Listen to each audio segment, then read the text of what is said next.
कायद नून league Nawaz Sharif ने तकरीर के आगाज में अपने खानदान के मरहूमीन को याद किया। कहा, वालिद, वालिदा और अहलिया का इंतकाल हुआ, जिन्हें कब्र में भी ना उतार सका, और कलसूम नवाज की तबीयत खराब थी।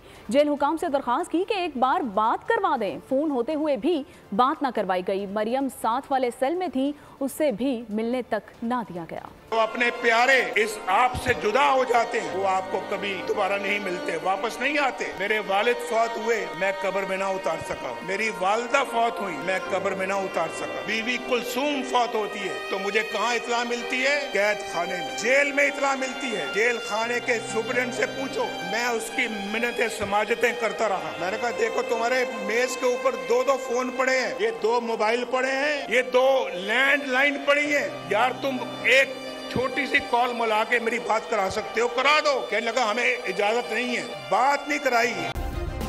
सब्सक्राइब करें और बेल दबाएं ताकि कोई खबर रह न जाए।